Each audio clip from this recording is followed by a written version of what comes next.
We just want to say we're back. We're back. I want to say thank you to all who are part of our live event that happened the 15th, would be a couple, almost 2 weeks ago now, but last week, and it was excellent. We're going to be giving a brief beginning of a series of topics where we're going to be expanding on this idea of love that lasts, building intimacy, and yeah, we're going to do something a little different with the video part. And we're going to be looking at 1 Corinthians 13, one of the go-to scripture about love, the one that most of us know very well. 1 Corinthians, what is 1 Corinthians 13? What is it? Love is patient, love is kind, it does not envy, it does not boast, it is not rude, it is not self-seeking. She got it memorized, though. It keeps no record of wrongs. I cannot think of a better summary.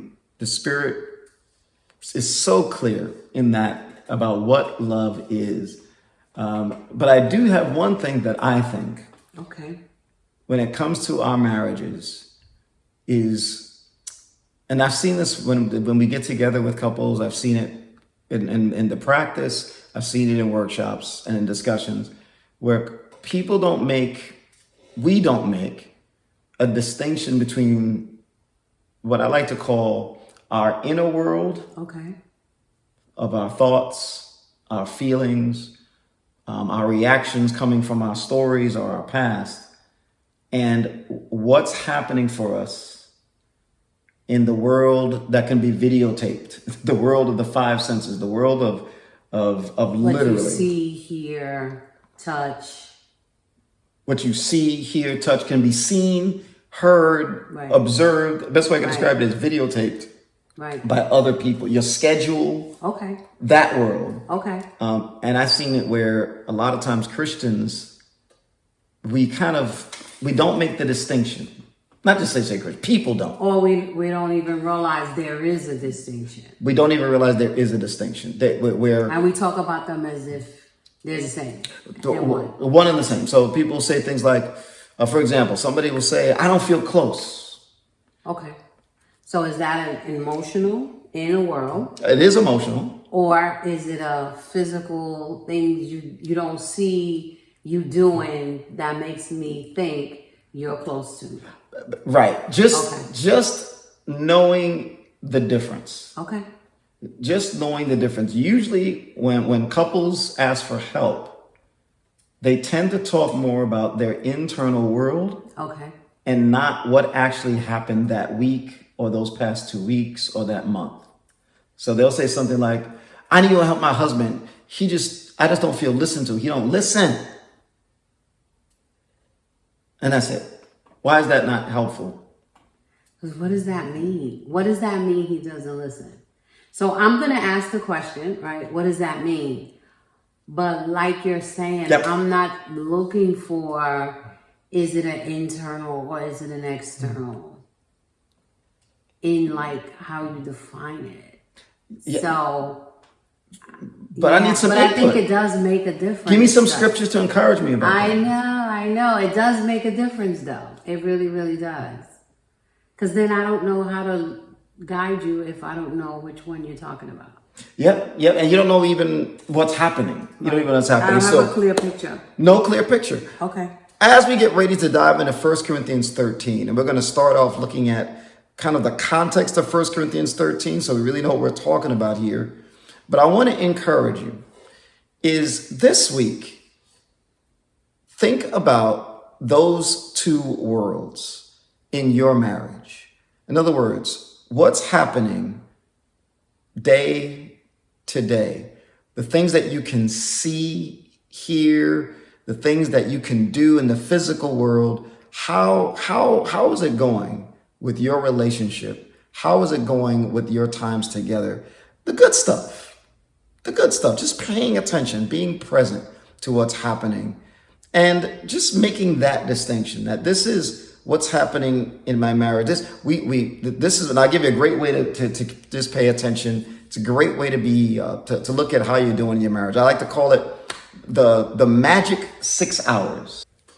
This is what we mean, the magic 6 hours. 10 minutes a week your partings. For example, how often, as you part daily, is it 5 minutes in terms of when you go to work? You spend about, let's say on average, about 2 minutes a day of your working week where you leave for where you got to go in the morning, or one working from home. One goes in one bedroom, one goes in the other room. But either way, it's still, when you wake up, you still got to part. At some point in time, you end up parting. Reunions, when you come back together. If you put that all together, that'll end up being about, an hour and 40 minutes a week. Why? Because it'll be about 20 minutes a day. 20 minutes a day for about 5 working days. Though that period of time is really important to building a sense of closeness, but it literally breaks down into that time frame. Or how about this? Spending about 35 minutes a week expressing appreciation and admiration for your spouse.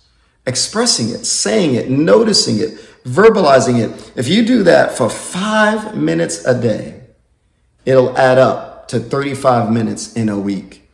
And if you had 35 minutes a week, 5 minutes a day of physical affection, physical affection, a hug, a touch, sitting next to each other, grabbing each other's hands, holding each other's hands. But you may say, well, that's only 5 minutes a day. That matters in the 5 sense world, but that's a great habit. But 5 minutes a day of physical affection, and of course, the eternal date night. Date night. On average, think about it: 2 hours a week where it's just you and your spouse doing something that's we time, that's fun, that's light. If you go to a movie, the movie doesn't count. Going to the minute afterwards, but just whatever, even if you got no money, you go into a park, you walk around. But that's about 2 hours a week to invest in time. And then the thing we call it the 5 Ps, where you get a chance to have time where you discuss how are we doing, a chance to see about, but any complaints going on? What are some things I want to encourage you about this week? Maybe touches some practical things like we talked about in the other videos. You add all that up, it's about 6 hours. 6 practical hours. Broken up, but to invest in your world. So as you look at the image here again, take note of it. Think about it. I would like you to practice it this week. Tell me what you notice, that you make sure to invest the magic 6 hours. As a Gottman therapist, this is a Gottman trained therapist. This is one of the most helpful practicals I can think to give you. And we're going to begin 1 Corinthians 13, specifically looking at some things when we meet again. Until then, this has been great. This has been great.